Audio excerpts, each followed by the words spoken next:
할렐루야. 좌우에 계신 분들에게 하나님이 당신을 지극히 사랑하십니다. 인사해 주시기 바랍니다. 하나님이 영광이를 지극히 사랑합니다. 하나님이 저와 여러분을 지극히 사랑하고 계신 줄로 믿습니다. 오늘 그 지극한 그 사랑이 말씀을 통해서 저와 여러분에게 실질적으로 믿어지고 경험되어지는 그런 은혜의 시간이 되기를 주님의 이름으로 축원합니다. 주신 하나님의 말씀 이사야서 43장 1절부터 7절까지 말씀이 되겠습니다. 이사야서 43장 1절부터 7절까지 말씀입니다. 제가 한 절 여러분 한 절 교독하시고 7절 말씀은 한 마음으로 합독하도록 하겠습니다. 제가 1절 시작합니다. 야곱아, 너를 창조하신 여호와께서 지금 말씀하시느니라. 이스라엘아, 너를 지으신 이가 말씀하시느니라. 너는 두려워하지 말라. 내가 너를 구속하였고 내가 너를 지명하여 불렀나니 너는 내 것이라.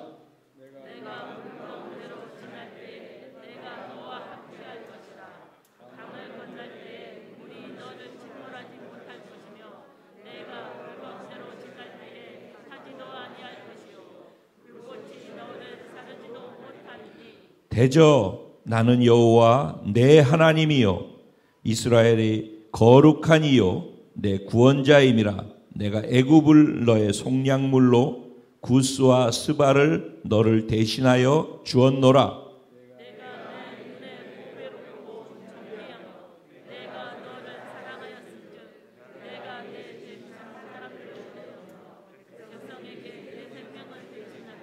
두려워하지 말라. 내가 너와 함께하여 내 자손을 동쪽에서부터 오게 하며 서쪽에서부터 너를 모을 것이며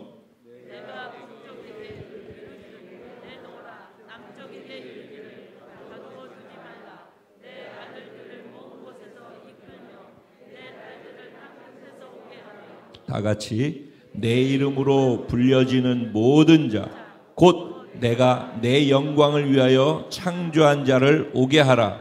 그를 내가 지었고 그를 내가 만들었느니라. 아멘. 오늘 이 본문 말씀 가지고 보배롭고 존귀한 하나님의 자녀로 사는 복된 자가 바로 저와 여러분입니다. 바로 당신입니다. 이런 제목으로 주시는 하나님의 말씀을 나누려고 합니다. 우리가 살아가면서 겪는 크고 작은 모든 일들, 이 그 뿌리로 들어가게 되면은 거의 하나로 집중되어집니다. 그 원인이. 제가 목회를 하면서 이제 올해가 36년 정도 됐네요. 36년 목회하면서 수많은 상담을 했죠. 성도님들 안에 일어나고 있는 크고 작은 수많은 일들을, 진짜 너무너무 많은 일들을 보면서 왔어요. 그런데 사실 그 수많은 일들의 원인으로 따지고 들어가 보면은 신앙 안에서, 성경 안에서 그 문제가 어디에 있는지, 그리고 그 답이 어디에 있는지를 찾아보면은 딱 하나로 집결할 수가 있어요. 그것이 무엇인가? 따라합니다. 온전한 정체성. 온전한 정체성을 갖고 있느냐? 성경 안에서 하나님이 보시는 나를 온전하게 나도 똑같이 그렇게 보고 인정하고 흔들리지 않고 있느냐? 아니면 거기에서 내가 벗어나서 흔들리고 있느냐에 따라서 내 삶에 크고 작은 수많은 일들이 일어나더라고요.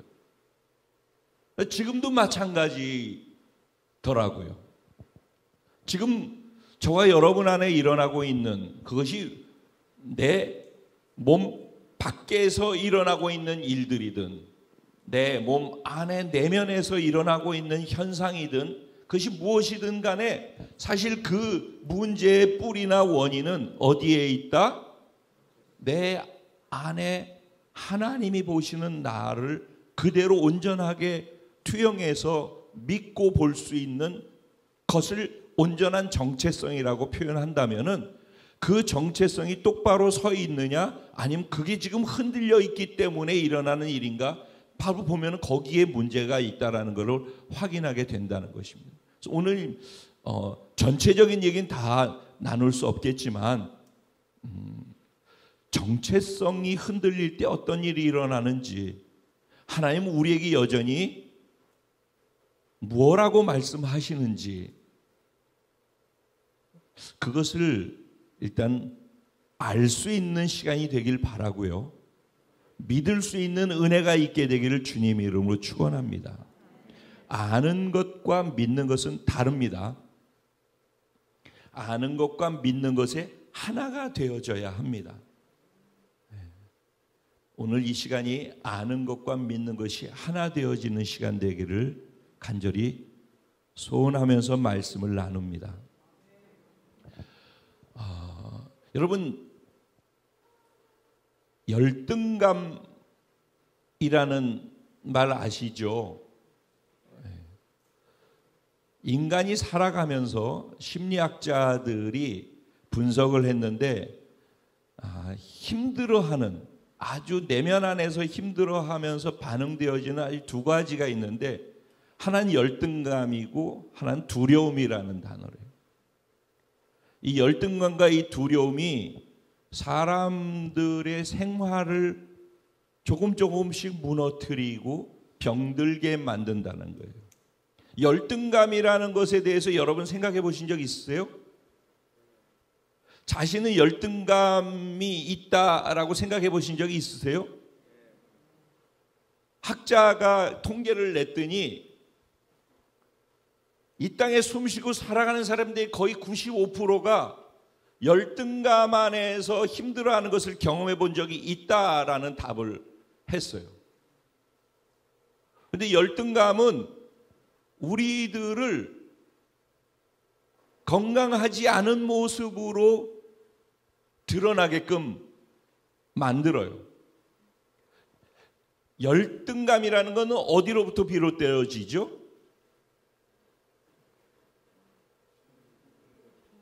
비교하는 데서 비롯되어지는 거예요. 그러니까 누군가 비교할 대상을 두기 때문에 그러는 거예요.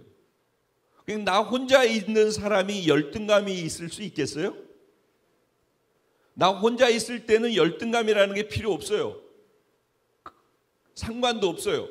그런데 나와 누군가가 비교되기 시작하고 비교할 대상을 만들기 시작하면 그때부터는 그 안에서 내가 더 낫다, 내가 더 부족하다라는 것이 생겨나게 되어 있어요. 그러면 그것에 의해서 내가 저 사람보다 낫다라고 할 때는 또 어떤 부작용이 생기죠? 우월감으로 인한 교만이 생겨나게 되어져요. 그건 더 큰 문제예요, 사실은. 그건 더 큰 문제예요. 교만이 패망의 선봉이라고 그랬고 모든 죄의 시작점은 교만으로부터 시작되어졌으니까 교만은 더 큰 문제예요. 근데 지금은 일단 이 부분하고 이 부분 그 열등감하고는 사실은 그 내적 치유로 들어가고 심리적으로 들어가게 되면요. 이 두 가지 뿌리는 하나예요. 이게 이쪽 끝까지 갔다가 스윙하다가 추가 끝까지 갔다가 더 갈 데가 없으면 어떻게 돼요? 정점까지 가면 그 다음에 이쪽으로 돌게 돼 있죠. 그래서 사실 열등감과 그 교만 우월감 사이는 이게 왕복하는 그런 일들이 일어나게 돼 있어요. 현상적으로는 그래요. 그러면 이제 열등감을 한번 생각해 보죠. 저 사람은 비교했는데 남이 그렇게 보든 내 스스로 그렇게 보든 저 사람이 나보다 좀 더 나은 것 같아 라고 생각이 되면은 그 비교의식 속에서 내가 좀 부족하다고 생각하면은 주눅이 들게 돼 있어요. 그러면은 그래서 나타나는 것들이 소극적이 되어져요. 그리고 좀 더 지나면 폐쇄적이 되어져요. 그리고 그것이 좀 더 진하게 되어지면은 아집과 독선으로 바뀌어져서 자기 고집 부리고 자기가 방어막을 치고 다른 사람들과 자꾸 비교되는 것 같으니까 나 혼자 나의 아성을 쌓고 내 안에서 나 혼자 살고자 하는 것들이 생겨나기 시작해요.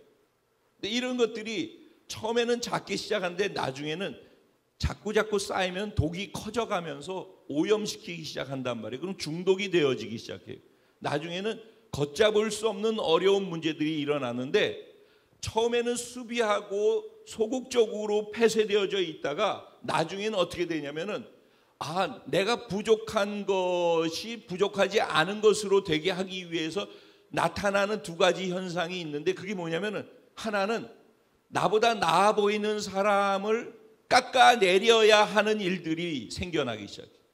그래서 남을 비판하고 비평하고 지적하고 흉보고 이런 일들이 그래서 생겨나는 거예요. 그래서 자꾸 지적하는 일들, 비판하는 일들, 흉보는 일들이 나도 모르게 자꾸 생겨나고 있다면은 그거는 내 안에 어쩌면은 내가 부족하다고 하는 그것에 대해서 나도 모르는 가운데 다른 사람들이 나보다 못하다라는 것으로 만들어 놓기 위해서 무의식 안에서 자기를 보호하기 위해서 반응하는 반응이 있을지도 모르는 거예요. 근데 더 그 다음에 이 열등감이 또 어떻게 작용을 하게 되냐면은 내가 그래도 너보다 나라는 것을 증명하기 위해서 자신이 열심히 자신이 잘하고 있는 것들을 드러나고 표현해서 인정받으려고 하는 것으로 몸부림치는 것으로 나타나게 되어져요. 근데 이 열등감이 한번 비교의식 속에서 들어오게 되면은 그때부터 사람이 이상해지게 되어지는 거예요. 여러분 잘 알고 있는 인물인데 인물도 훤칠하게 잘생겼어요. 키도 늘씬하게 커요. 그래서 키 크고 잘생기고 모두가 다 우와 킹카 선망의 대상 이런 남자가 있었어요. 근데 성품까지 좋은 거예요. 그래가지고 겸손하기까지 한 거예요. 그러면 얼마나 좋은 최고 신랑감이죠. 근데 사람들의 눈에도 그렇게 보여줬어요. 그래서 이스라엘에서 왕이 없어서 우리가 왕이 없어서 그렇다라고 했다가 우리에게 왕을 주십시오 하고 누가 왕이 되면 좋겠는가. 그래서 훤칠하고 키 크고 잘생기고 용맹해 보이고 그런데도 겸손한 사울을 왕으로 세운 거예요. 사울이 왕으로 있었어요. 그런데 골리앗과의 전쟁에서 사울 왕과 이스라엘 군대가 다 그 구척 장신 앞에서 두려워 떨면서 다 바위 틈으로 동굴로 다 숨어버렸다고 그랬어요. 그때 누가 등장하죠? 다윗이 등장해요. 그래서 다윗이 갑옷 이런 거 다 놓고 물맷돌 들고서 달려나가서 던져가지고 골리앗의 정수리를 쳐가지고 결국 골리앗이 쓰러지는 엄청난 일이 일어나요. 그래서 이스라엘이 그로 말미암아 대승을 거두게 되어지죠. 잘 아는 내용이에요. 그렇죠? 그리고 난 다음에 그게 너무너무 승리가 기뻤던 거예요. 그래서 이 승전가를 부르고 사람들이 쫙 왕서부터 모두가 다 이렇게 이제 군인들이 지나가는데 이제 개선문으로 입성하듯이 이렇게 입성하지 않겠습니까? 근데 거기에서 사람들이 여인들이 노래를 부르면서 오는 사람들을 이긴 것을 축하해 주면서 왔어요. 근데 노래 한 소절에 딱 노래 한 소절이 사울의 귀에 들렸어요. 그리고 그때부터 사울은 망가지기 시작했어요. 비교의식이 들어와서 비교의식 속에서 자기가 열등하다라는 것 때문에 불안해지기 시작했어요. 그게 한번 쑥 들어와 가지고서 마음을 도적질을 하니까 내면에 도적질을 당하고 나면은 그 다음부터는 자기가 무슨 짓을 하는지 몰라요. 사람들은 이렇게 망가져가기 시작하는 거예요. 근데 자기가 그렇게 하고 있는 걸 모른다라는 것이 더 큰 문제예요. 근데 처음 그 헌칠하고 모두가 존경하고 이 사람이면 좋아라고 해서 세운 왕이 사울이었는데, 그 사울 왕이 무너지는데 노래 한 소절에서 무슨 노래의 가사를 들었을까요? 사울이 죽인 자는 천천히요, 다윗이 죽인 자는 만만히로다 라고 하고 노래하는 여인들의 노래 한 소절, 이 토막에 그냥 무너지는 거예요. 뭐야, 지금 다윗이 나보다 더 위대한 자라고 얘기하고 있잖아. 그러다가 다윗이 백성들한테 추대를 받고 다윗이 나를 배신하고 내 위에서 왕으로 등극하면 어떻게 되지? 라는 두려움이 그래서 생겨나게 된 거예요. 그 두려움이 생겨나게 비교하고, 그래서 그와 내가 차이가 있다라는 생각 속에서 두려움이 생기기 시작하니까 그 두려움이 그 다음에 어떻게 했어요? 시기하고 질투하는 것으로 나타나기 시작하는 거예요. 시기하고 질투한 다음에 어떻게 됐어요? 결국은 그를 죽이지 않으면은 내가 존재할 수 없다라는 생각까지 가게 되어져서 다윗을 죽이기 위해서 군사 4,000명을 동원해 가지고 군사 4,000명과 함께 왕이 정치하고 나라 잘 먹여 살리기 위해 백성들을 위해서 있는 게 아니라 다윗 숨어 있는 거 숨바꼭질하듯이 쫓아다니는 거 하다가 결국은 자기의 신앙이 점점 쇠퇴해져서 하나님 앞에서 범죄하게 되고 하나님에 의해서 버림받아지는 종이 되고 말았어요. 그 시작점이 어디예요? 비교의식 속에서 자기가 열등하다고 생각하는 것이 두려움을 만들고, 그것을 이기기 위해서 몸부림치면서 사람들한테 하는 반응들이 결과는 이렇게 자신을 망가뜨리고 죽이는 결과로까지 가게 되는 거예요. 그 시작점은 어디에 있어요? 말 한마디에 자기 자신이 흔들리는 거예요. 사람들을 자기를 다 존중하고 그래서 왕으로 세웠잖아요. 그런데 여인의 말 한마디, 그 말 한마디가 그 사람의 인생을 바꾸는 거예요. 우리 그렇지 않나요? 잘 있다가 누가 하는 말 한마디에, 동창회에 갔는데 동창회 가가지고선 사람들 만나가지고 얘기하다가 말 한마디 딱 들었는데 그 말이 내 안에 꽂혀가지고 내가 다시는 동창회 안 간다.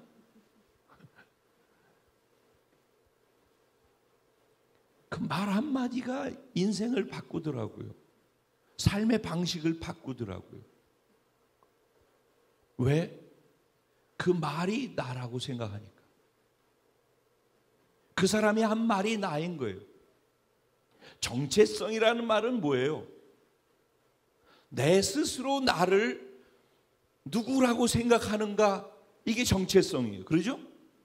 그 영어로 아이덴티티라고 얘기해요. 자기 스스로 자기를 누구라고 하는가. 그 옛날에 아주 옛날에 우리 이 교회에서, 지금 이제 우리 교회도 24년 되어졌죠. 예전에 이런 말씀을 많이 나눴었어요. 기억나셔요? 옛날 분들? 정체성 얘기 많이 했었어요. 예를 들어서 필조 형제를 한번 소개해 보세요. 그러면 이제 자기 소개를 하지 않겠어요? 자기 소개할 때 뭐라고 얘기를 해요? 뭐 나 직업을 얘기할까? 아니면 직장을 얘기할까? 뭐 아니면 나 예전에 금잔디 동산에 라떼 그 얘기를 할까? 왜 자꾸 라떼가 나올까요? 지금 사람들한테 까면은 별로 사람들한테 인정 못 받을 것 같으니까 라떼가 나오지 않겠어요? 그 얘기는 뭐예요? 제가 그래서 김우중 씨 얘기도 했었어요. 김우중 씨가 대우그룹의 총수 아니었습니까? 근데 대우그룹이 무너졌어요. 그리고 감옥에 가게 되어졌어요. 그럼 김우중 씨는 누구예요? 대우 총수, 대우 회장이라고 예전에는 그렇게 명함을 내밀겠죠. 근데 그게 다 무너졌어요. 감옥에 있어요. 그럼 김우중 씨는 누구예요? 넌 누구냐라고 하면은 나 전 대우 총재 이렇게 얘기할 거예요? 그러니까 그게 자기 정체성이라고. 새별이는 누구야? 라고 묻는다면은 그러면 뭐라고 답을 할 거냐는 거야. 뭐라고? 여러분들에게 당신은 누구십니까?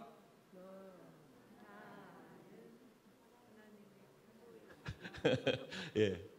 그 답이 나오는 게 자기 정체성이에요. 나는 나를 누구라고 생각하는가?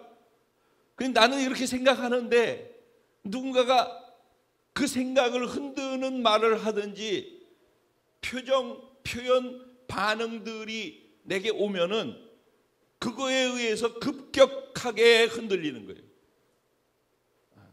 차 타고 가는데 내 차보다 좋은 차다.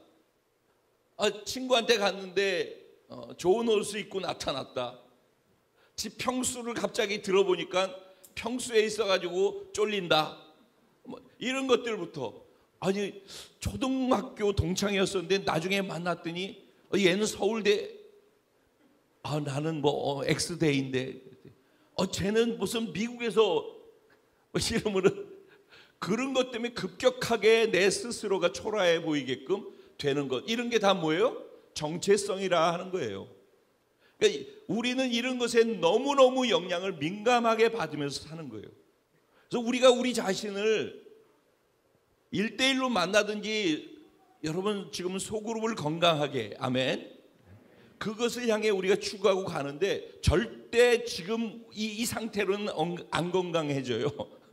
이건 저 혼자 하는 얘기지 저 혼자 바람이지 여러분들도 정말 바라셔요? 진짜야? 정말 여러분의 소그룹이 건강하게 되길 바라십니까? 여러분의 소그룹이 건강한 그리스도의 몸으로서의 교회로 회복되기를 간절히 소원하시고 기도하고 계십니까? 정말 그게 진심이라면은 이 정체성 부분에 있어서 회복이 일어나야 되는 거예요. 사람의 말 한마디에 흔들려서 안 되는 거예요. 그리고 그게 두려워서 내 현재의 나를 표현하지 못하고 드러내지 못하고 남하고 누구 만나가지고 나를 오픈하지 못한다? 그렇다는 말의 의미는 뭐냐? 그 둘의 관계, 그 소그룹의 관계 속에서 자신을 오픈하지 못하는데 어떻게 건강해질 수 있습니까? 오픈하지 못하는 이유는 무엇입니까? 내가 오픈되어진 내가 초라해서 다른 사람이 나를 평가할 때, 평가받을 때 부정적이고 나한테 좋지 않은 영향 시선으로 다가올 수 있다라는 그 두려움 때문에 나를 오픈하지 못하는 거라고요. 나의 정체성의 뿌리가 어디에 있습니까? 나는 나라고 생각하는 나의 존재의 뿌리를 어디에다 근거하고선 나를 인식하고 살고 있습니까?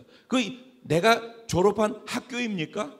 내가 돈 벌어가지고 갖고 있는 통장의 액수입니까? 내가 잘 살고 있는 집입니까? 아니면 차입니까? 지금 내 명함에 새겨져 있는 그것이 나입니까? 거기에 내 삶의 안정감에 뿌리를 두고 있습니까?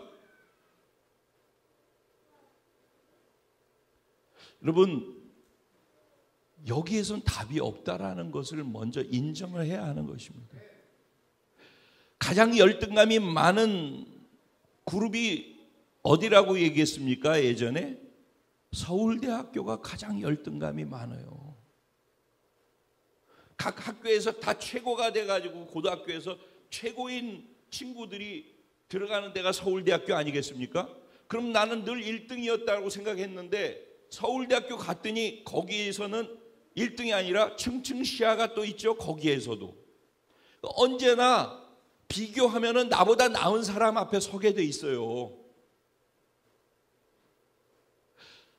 사도 바울 잘 알죠. 사도 바울이 어떤 사람이었어요? 사도 바울은 집에 돈이 많은 사람이었어요. 돈으로 로마 시민권, 오늘날로 치면 미국 시민권을 사가지고 미국 시민권자이면서 이중 국적을 가지고 있는 사람이었어요. 아빠가 집안이 돈이 많았어요. 그런데 똑똑했어요. 공부를 잘했어요.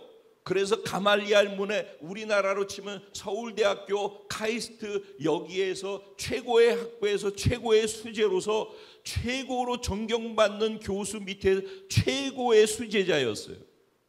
말하자면 오늘날로 표현하면은 그게 사도 바울이었어요.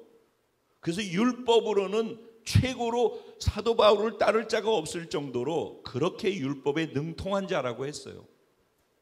그런데 그러면은 돈도 있고 집안도 좋고 뭐 남들하고 부러울 게 없는 그런 거니까 자신만만할 수 있어야 되지 않겠습니까?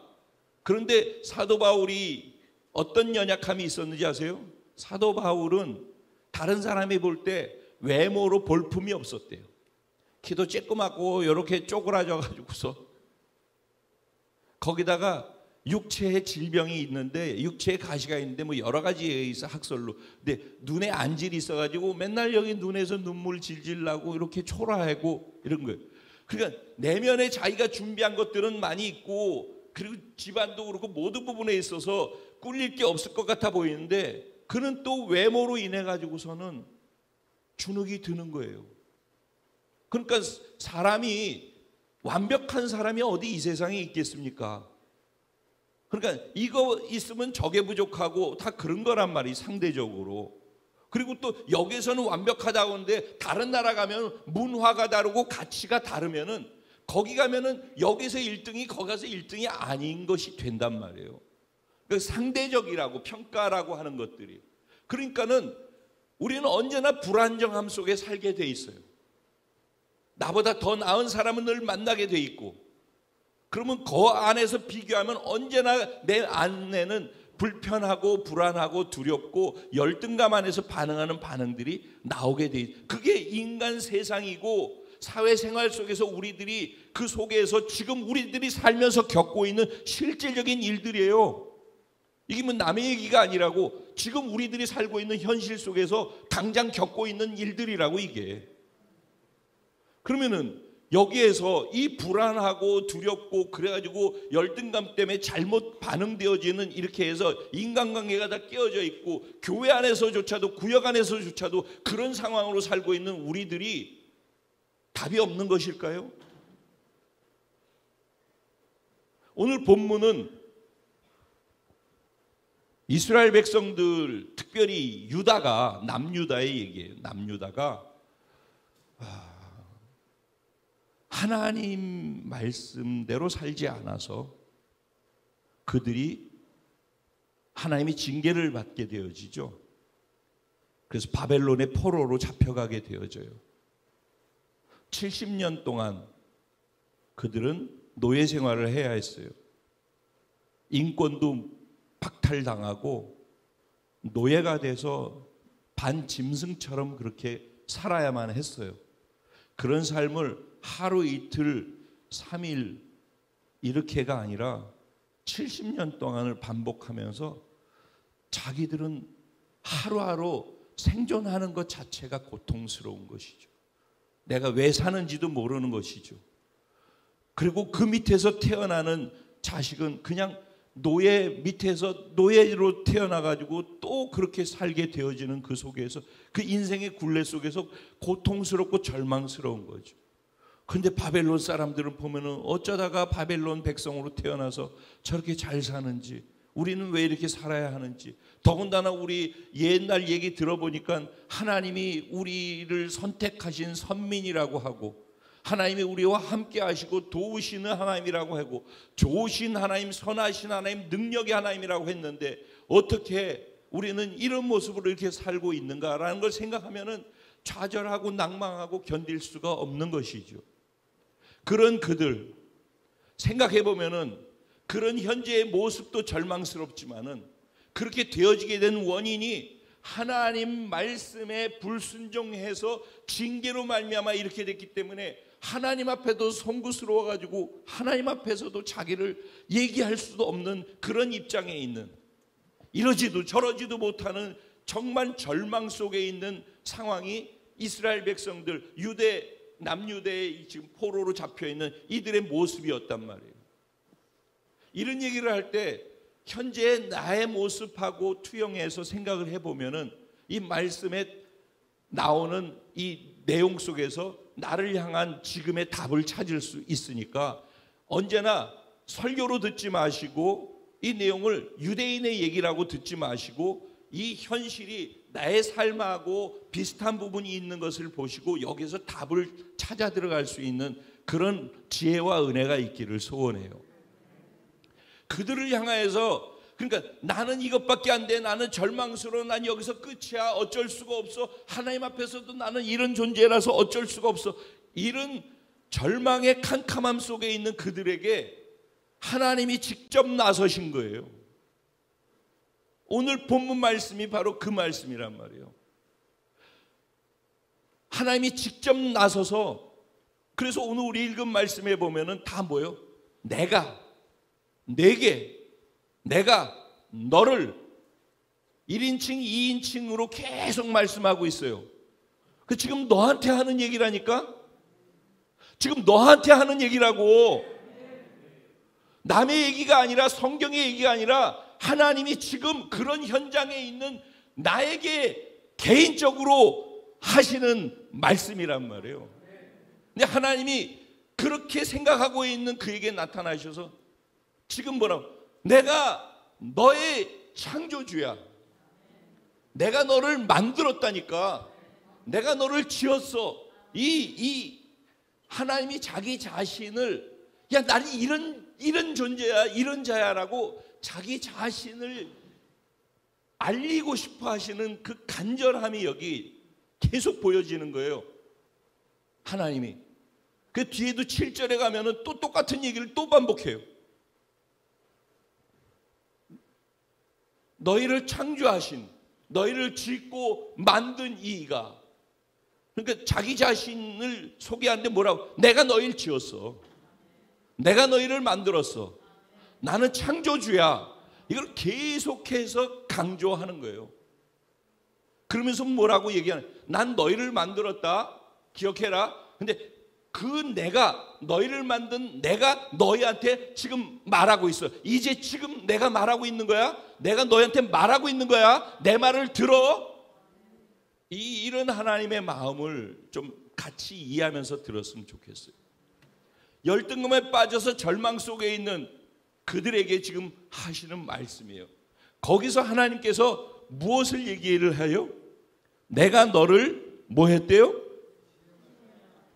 구속하였고 내가 너를 지명하여 불렀대. 구속이라는 단어가 뭐예요? 구속했다 이런 구속이에요? 구속했다 이런 구속이에요? 구속했다. 결과적으로는 이 말이 될 수도 있어요. 근데 구속했다는 말은 너를 구원하고 속량했다라는 말이에요. 즉 네가 포로로 잡혀 있고 네가 지금 아무것도 할 수 없는 그런 상태에, 절망적인 상태에 있지. 그런 너를 위해서 네가 노예잖아요. 노예는 뭐예요? 물건이라는 거 아시죠, 여러분? 물건이에요, 물건. 그냥 노예는. 그래서 이 노예를 값을 주고서 사지 않으면은 빼낼 수가 없죠. 노예 상품이잖아요. 그래서 제일 먼저 노예는 뭐부터 봐요? 먼저 몸을 보겠죠. 몸이 건강한가? 그 다음에 뭘 봐요? 치아가 고른가? 이런 것들을 보면 건강한지 어떤지를 알잖아요. 그래서 노예를 그래서 그 사람 거기다 미모를 또 보겠죠. 그래서 노예에 따라서 값이 똑같아요, 달라요? 네, 달라요. 그런데 영원 형제를 내가 노예로 샀어. 고마워. 영원 형제를 내가 샀는데 일반적으로 이 노예를 사는데 500원이야. 이 노예를 사는데 1,500원이야. 근데 연고년제를 사는데 1경을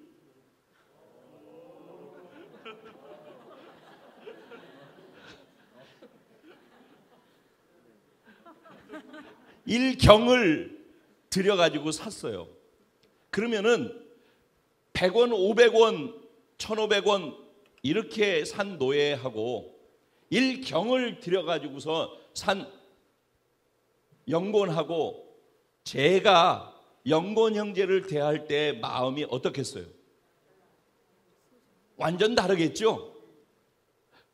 100원짜리하고 1,500원짜리하고 1경짜리하고 똑같이 취급될까요? 다르겠죠? 그러니까 가치는 뭐에 비례해요? 대가 지불에 비례한다. 가치는 대가 지불에 비례하는 거예요. 그렇겠죠? 네. 그러니까 연곤 형제 가치가 얼마나 어마어마한지 더 쓸 수도 있어. 네. 그렇게 구원하기 위해서 그렇게 대가를 지불하고 속량했다라는 거예요. 이 말 이해되시죠? 네. 그러고 난 다음에 구속하였고 내가 너를 어떻게 했대요? 지명했대요. 지명한다라고 할 때 우리나라의 대통령은 지명해요? 선출해요. 선출하죠. 그래서 표가 조금 덜 나와가지고 당첨이 안 됐을지라도 선출되어졌기 때문에 인정하고서 대통령으로 다 이렇게 따르잖아요. 국민들이. 그렇죠? 근데 장관은 어떻게 해요? 지명해요. 임명하는 거예요. 그렇죠? 근데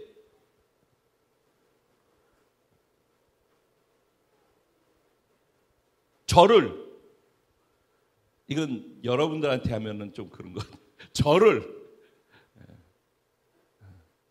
장관으로 임명했다고 치자고요. 그러니까 여러분의 의사와 상관없이 저를 장관으로 임명한 거예요. 근데 불행하게도 제가 실력도 없어요. 전문성도 없어요. 좋은 학교도 나오지 않았어요. 거기다 성품까지 아주 안 좋아요. 근데 밥 먹듯이 죄를 지어요. 못된 짓만 뒤에 가서 해요. 이 자리를 이용해가지고 아주 안 좋은 짓만 하고 자기의 부를 축적하고 그렇게 해요. 그렇게 살던 사람이에요. 제가 그렇게 살던 사람인데 저를 임명을 했어요. 그러면 여러분들은 어떻게 하시겠어요? 마음에 들어요? 안 들어요? 그 임명권자에 대해서 불만이 생기겠죠.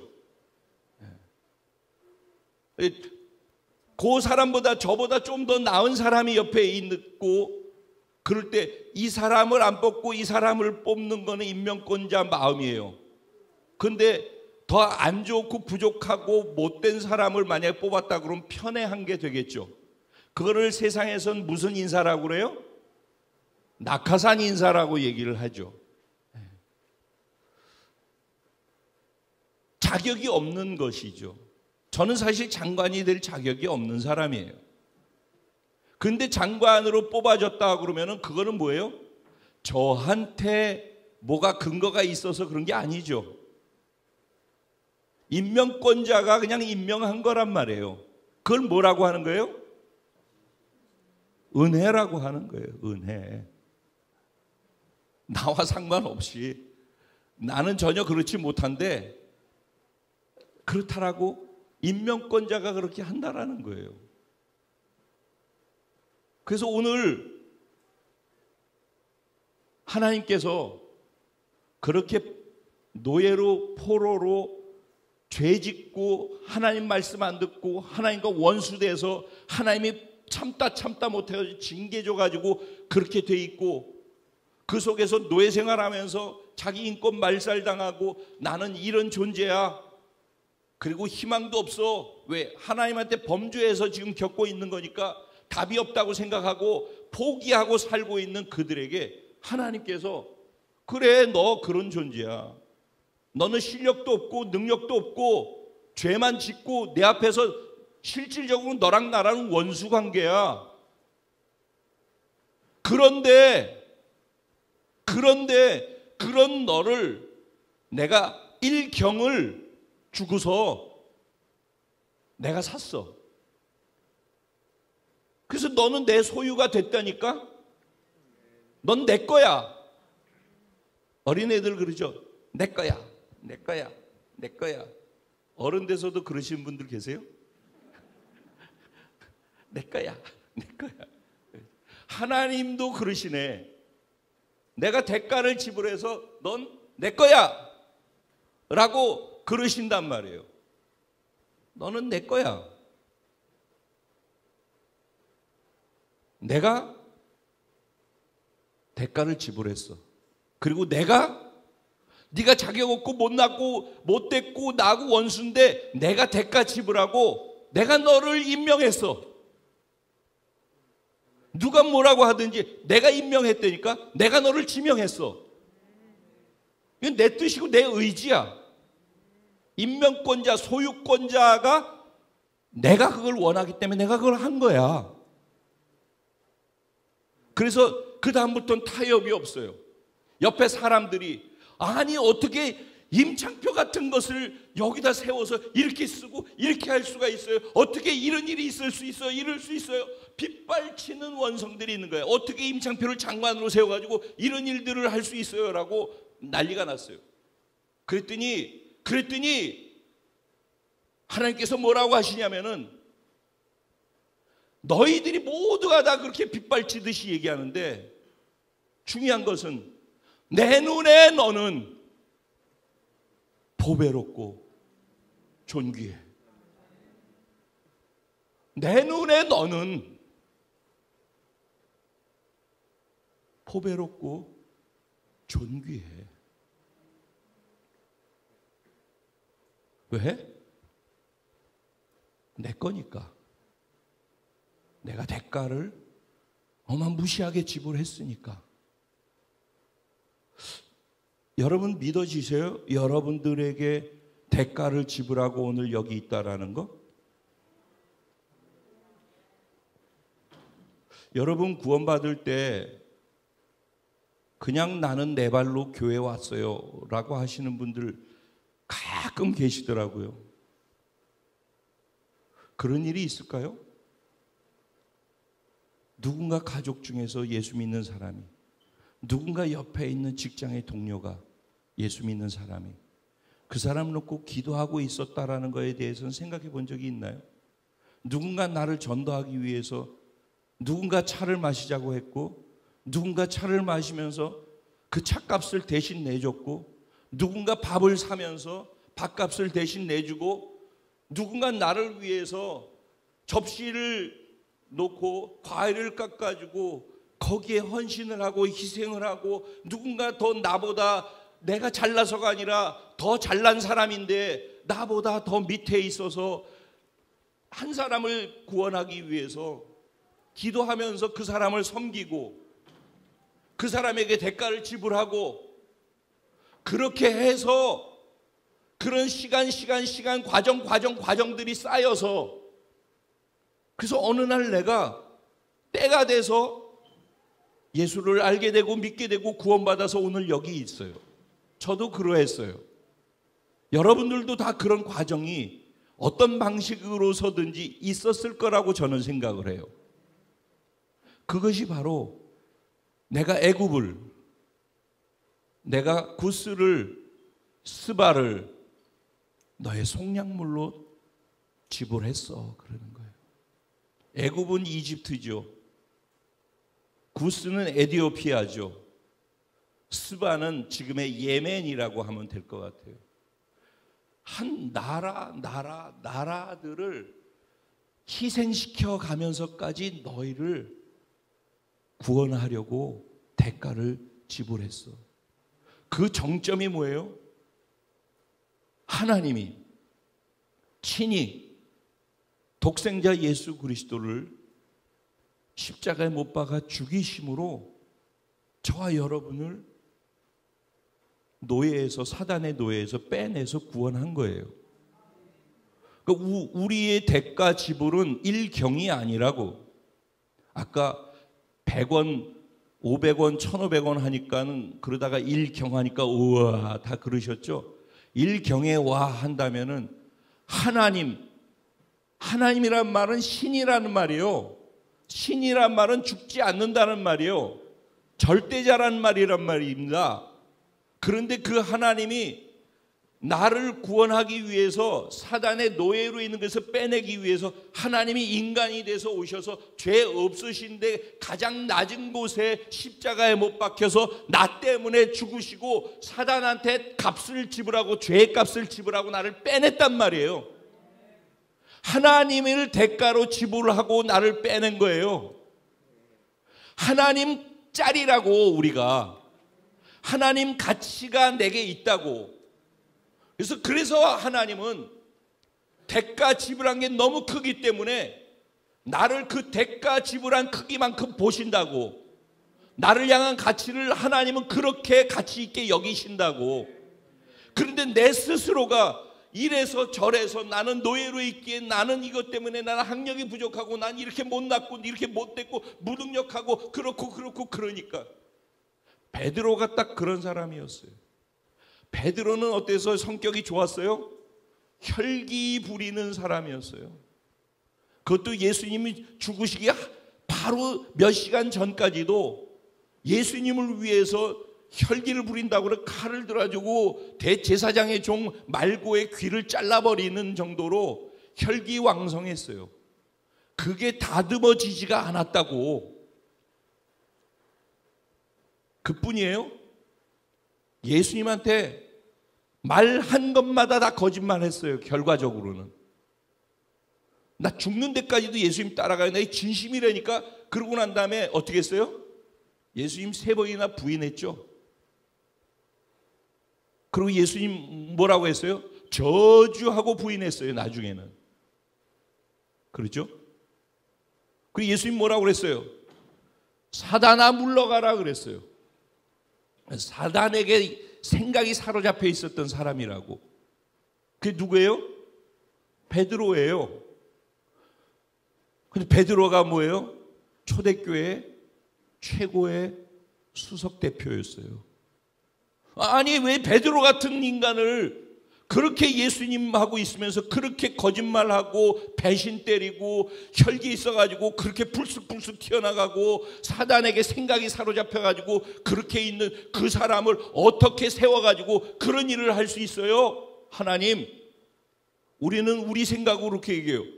자기도 그러면서. 근데 하나님은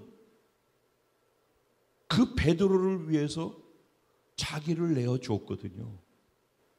그러니까 우리가 볼 때 베드로는 이런 베드로인데 하나님은 그런 베드로를 위해서 자기를 지불했단 말이에요.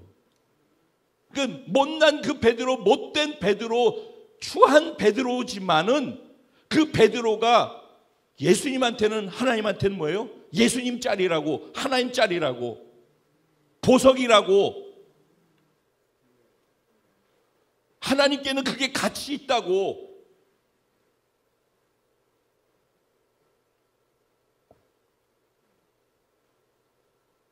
그래서 너가 내 눈에는 보배롭고 존귀하며 내가 너를 사랑한다니까.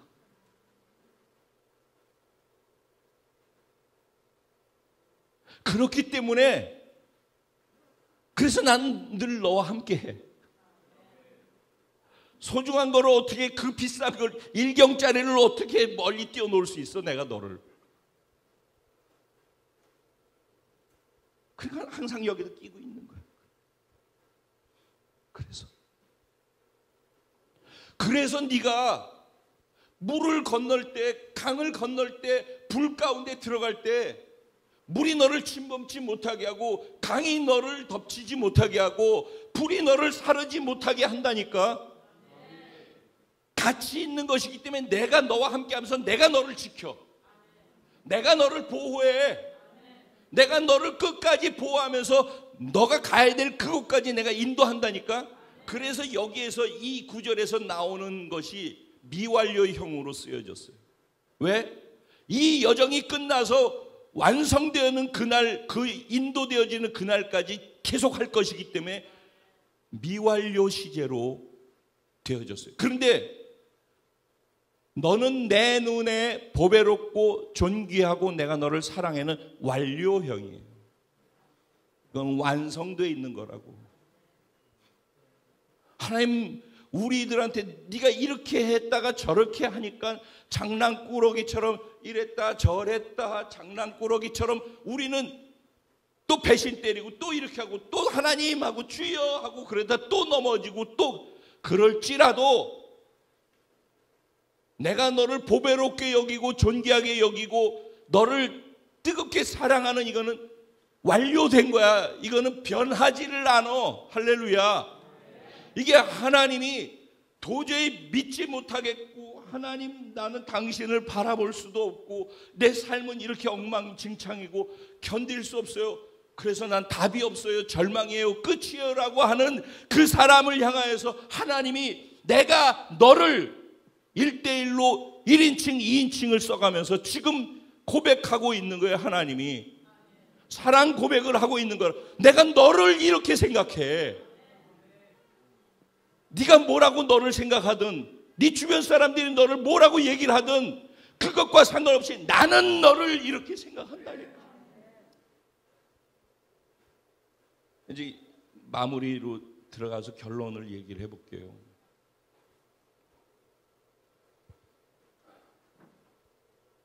믿거나 말거나라는 단어가 있어요. 그런 프로도 있었어요. 건물이 다 부서졌는데 그래서 사람들이 다 깔려 죽었는데 그 속에서 강아지 한 마리가 기어 나와서 살았더라. 뭐 이런. 온 집이 다 불타가지고선 쟤만 남았는데 병아리가 새끼가 한 마리가 거기서 기어 나오더라. 믿거나 말거나. 믿거나 말거나. 믿거나 말거나라는 말은 뭐예요? 믿든 안 믿든 상관없어. 근데 지금 여기 소개된 내용은 뭐라는 거예요? 실제라는 얘기예요. 근데 믿기 어려울 만한 내용이라는 얘기죠. 자, 우리들은 이런 생각을 가지고 살아요. 누군가 무슨 얘기를 할 때 그 얘기를 들으면서 아이, 그건 말도 안 되는 얘기지 라고 생각 안 믿어요. 그 사실 인정하지 않죠. 그 각자가 생각하는 거니까 인정하지 않아도 상관없어요. 뭐 그거 인정하든 인정하지 않든 이게 사실이니까. 그렇죠? 근데 사실을 쥐고 있는 사람은 저 사람이 반응이 인정하든 인정하지 않든 그건 중요하지 않아요. 왜? 이게 사실이니까. 근데 그거를 평가하는 입장에 있는 사람은 내가 인정 안 하는데 어쩔 거야? 내가 믿지 않겠다는데 어쩔 거야 라고 생각을 해요. 그게 착각이죠. 이건 사실인데 사실을 뭐 나는 인정할 수 없어, 나는 믿지 않아 라고 하는 것은 각자 마음이에요. 믿거나 말거나. 그런데 그가 선택하는 것은 자유지만 그 자유로운 선택의 결과는 사실이라는 것에 입각해가지고 자기가 책임지는 거예요.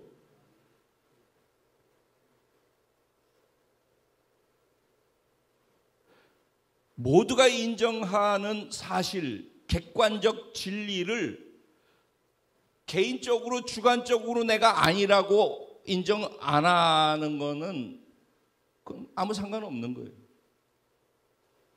결과는 책임져야 된다.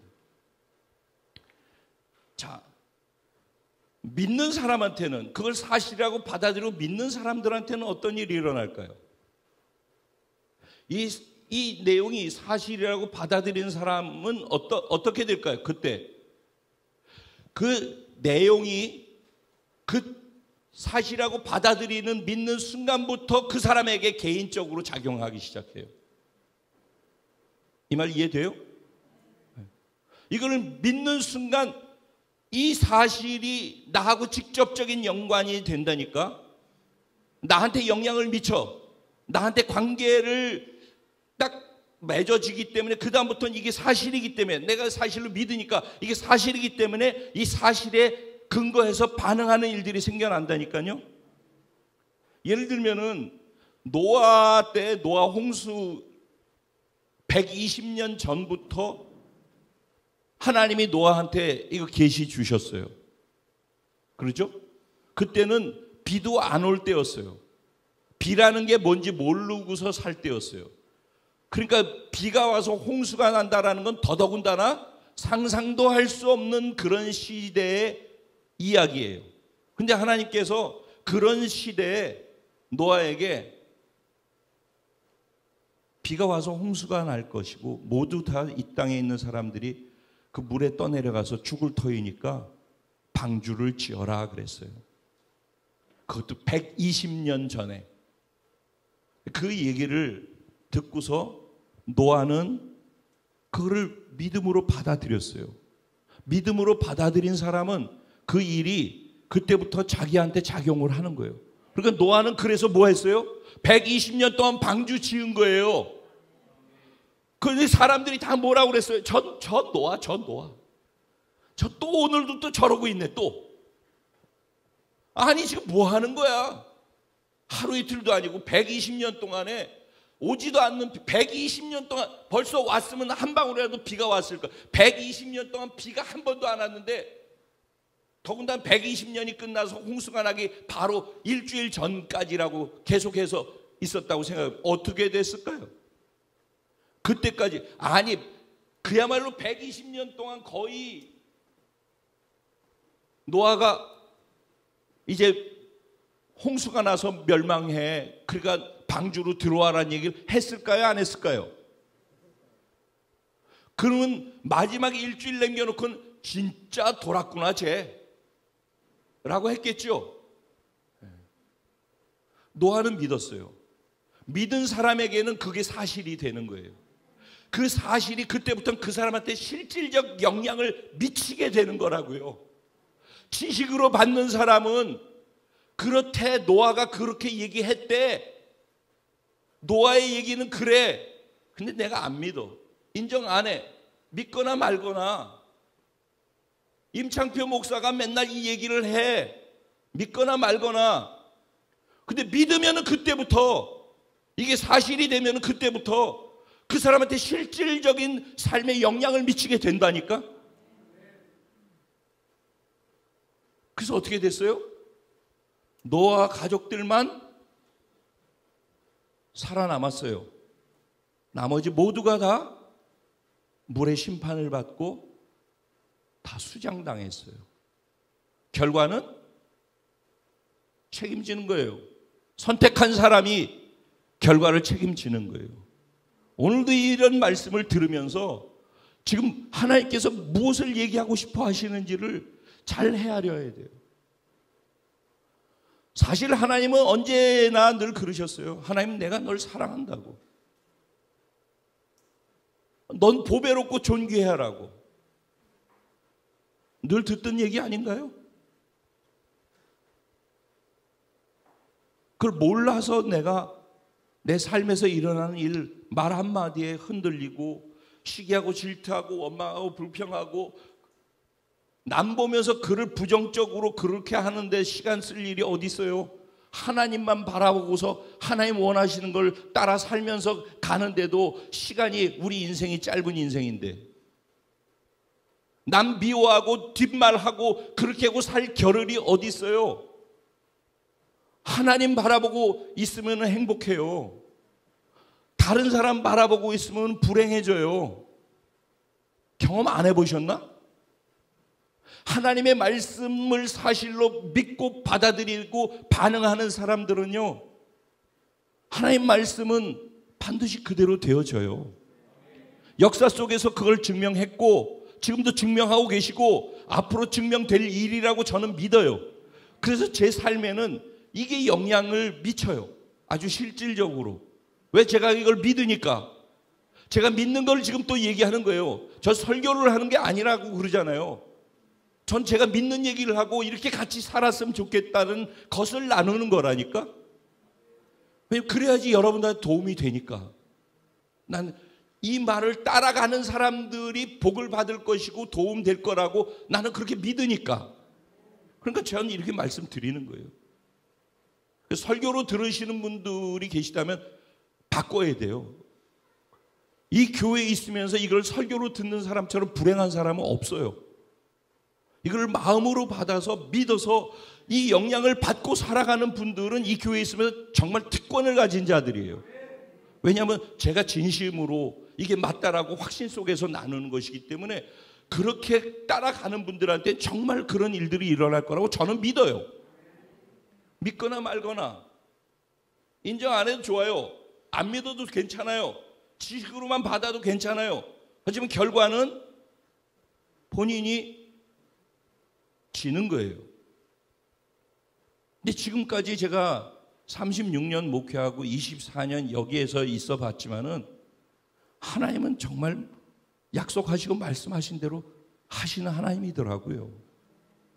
저는 확신해요. 이제 결론이에요. 하나님은 그런 우리를 향해서 하나님 마음이 이렇다라고 나는 너희를 이렇게 본다라고 말씀하고 계신 거예요. 이제 믿고 안 믿고는 여러분이에요. 가장 가슴 아픈 게 뭔지 아셔요? A라는 사람이 B를 정말 사랑하는 거예요. 진심으로 사랑하는 거예요. 진심으로 그 사랑을 보이는 거예요. 그런데 B라는 사람이 A의 사랑을 사랑이라고 인정하지 않는 거예요. 믿지 않는 거예요. 이 사람은 진심으로 하는데 그거를 사랑이라고 받질 못하는 거예요. 믿지 못하니까. 그러면 A는 어떻겠어요? 얼마나 마음이 고통스럽겠어요? 저도 옛날에 그랬던 것 같아요. 내가 가슴을 찢어가지고 열어서 보여줄까? 어떻게 하면 이 마음이 진짜라는 거를 갖다가 어떻게 보여주고 공감시켜 줄 수 있을까? 하나님이 지금 그 마음으로 오늘 본문의 내용을 이스라엘 백성들 향해서 얘기하는 거예요. 이스라엘 백성들이 바뀔 수 있는 가장 중요한 근거는 어디에서 나오겠어요? 그 절망 속에서 그들이 바뀔 수 있는 가능성이 어디에 나오겠어요? 이렇게 하나님이 하신 말씀을 마음으로 받아들여 하나님이 나를 사랑하신다는 걸 다시 회복하고 하나님이 나를 존귀하다고 하는 그 존귀를 자신이 자기 스스로 존귀하다라고 받아들이고 거기서부터 시작되는 거예요. 여러분 내가 사랑받고 있다라고 안정감이 없는데 내가 스스로 존귀하다고 생각하지 않으니까 다른 사람은 깎아내려서 그래서 비교 의식 가운데 내가 우월감을 가지려고 그러다 보니까 관계가 다 깨지지 않겠습니까? 그러다 보니까 시기하고 질투하고 복잡한 일들이 다 일어나고 지금까지 어떻게 했든 상관없다니까. 오늘 직전까지도 내가 문제를 일으키고 여기 와 있을 수도 있어요. 상관없다니까. 지금 그런 나를 하나님은 어마무시한 대가를 지불해서 내가 너를 샀다니까. 그래서 너의 가치는 나의 가치야. 여러분이 믿을 수 있게 되기를 주님의 이름으로 축원해요. 이게 왜 중요하냐? 내가 믿어져야, 그래서 내가 그걸 경험해야, 내 턱을 넘어야, 내 마음에 안 드는 저 사람, 내 눈에는 아이고 저걸 어떻게 진짜 나 저 사람 때문에 시험 들어 하는 그 사람도 똑같이 하나님께서 하나님의 대가를 지불하고 샀다고. 그래 내가 그렇지 않다라고 생각하는 내가 하나님이 나를 그렇게 사서 이런 가치 있는 존재로 바뀌었다라는 사실을 믿을 수 있어야지. 그래서 나를 그런 존재로 존중해 줄 수 있어야지. 그래야지 자기가 경험한 그 안에서 믿음으로 그렇지 못하다고 하는 대상을 향해서도 그걸 하나님이 그런 대가를 지불해서 저 사람도 그런 가치가 있어라고 인정해 줄 수 있는 다음에 턱이 가능하지. 그러니까 내가 내 안에서 안정감이 없고 내 안에 나의 하나님 안에서의 정체성이 늘 불안정하기 때문에 다른 사람을 여유 있게 인정해 드릴 수 있는 그런 여유가 생기질 않는단 말이에요. 왜 서두에 모든 문제가 다 이 정체성이 안정감이 없어서 생겨난다라는 말이 이해가 되셔요? 초창기 때 제가 이 정체성에 대한 얘기를 많이 다루었었는데 다시 한번 나누는 거예요. 여러분 그런 존재예요. 하나님께서 그렇다고 하시는 거예요. 거기엔 그만한 대가가 지불됐기 때문이죠. 그래서 나는 나를 그렇게 생각하지 않는데 다른 사람들은 나를 비방하고 지적하고 난 그런 저 혈기받는 거 봐봐. 저 비겁한 거 봐봐. 저거 뒤에 가서 저렇게 하는 거 봐봐. 저거 봐봐. 저거 봐봐. 앞에서 이렇게 하고 뒤에서 배신 때리고 저거 봐봐. 하나님의 그런 베드로에게 예수 그리스도를 대가로 지불하고 초대교회 최고의 수장으로 세웠어요. 결국은 하나님이 믿어주신 대로 베드로는 그렇게 되어졌어요. 할렐루야. 아니다라는 걸 알면 알수록 내가 나를 생각하는 나 말고 하나님이 보시는 나, 그걸 받아들이는 게 순종이고 믿음이에요. 겸손이고. 내가 나를 생각하는 건 중요하지 않아요. 다른 사람이 나를 어떻게 평가하는 건 중요하지 않아요. 제일 중요한 건 뭐냐? 하나님이 나를 뭐라고 하시는가를 내가 믿음으로 받아들일 수 있는가 하는 것이 제일 중요한 거예요. 신앙은 거기서부터 시작하는 거예요. 거기서부터 변화가 가능한 거예요. 거기서부터 다른 사람을 섬길 수 있는 여유도, 용납할 수 있는 여유도, 이해하고 품어줄 수 있고 용서할 수 있는 여유도 다 여기서 나오는 거예요. 내가 누군가를 용납하지 못하고 용서하지 못하고 계속 관계가 막혀가지고 그 담을 계속 유지하고 있는 상태에 있다면 하나님이 나를 이렇게 보고 계시다는 걸 아직도 믿지 못하고 나의 정체성이 아직 거기 있지 못하기 때문에 이 턱을 못 넘어가서 그런 거예요. 이게 다 복음 1강 4강 안에 있는 것들이라고. 대부분은 그래서 1강에서 4강 갖고 상담이 다 되고 다 거기서 답을 찾아줄 수가 있어요.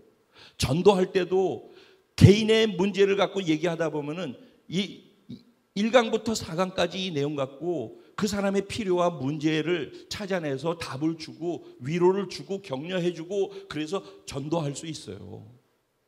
이게 1강 4강 안에 있는, 그러니까 여러분들이 1강 4강이 얼마나 깊은지를 몰라서 책 갖고 넘기면서 공부하듯이 해서 되는 내용이 아니라니까. 그게 복음 8강 그렇게 가벼운 게 아니에요. 우주가 담겨 있다니까. 그러니까 경험의 믿음으로 알아서 경험의 축적의 영역을 넓혀서 우주같이 경험을 쌓아놓는, 그래서 하나님 안에서 건강하고 든든한 정체성, 온전한 정체성으로, 그래서 무엇을 하나님이 말씀하셔도 넉넉하게 순종하고 따를 수 있는 진짜 복된 자들이 되기를 주님의 이름으로 축원해요. 하나님은 오늘 우리를 향해서 너는 보배롭고 존귀해, 그 말을 믿고 보배롭고 존귀한 하나님의 자녀로 이 땅에서 그런 믿음을 갖고 그런 삶을 그렇게 살아내는 그런 복이 저와 여러분 안에 일평생에 넘쳐나게 되기를 주님의 이름으로 축원드립니다. 오늘 이 말씀 생각하면서 나는 어느 부분이 무너져 있는가? 나는 무엇을 회복해야 되는가? 내가 이게 회복된다면 나는 그 다음에 내 내면 말고 내 밖에 다른 사람과의 관계에 있어서는 어떻게 그러면 그 부분을 넘어설 수 있을 것인가? 이런 것들을 가지고, 그래서 나를 먼저 정리하고 믿음으로 정체성을, 그리고 바깥 외부를, 관계를, 그 다음에 외부에 있는 상황들을 믿음으로 하나하나씩 그렇게 정리해 나갈 수 있는 은혜가 있게 해달라고 오늘 말씀을 붙잡고 기도하면서 나가겠습니다. 우리 주님의 이름을 한번 부르고 기도하며 나아갑니다. 기도드리겠습니다. 주여!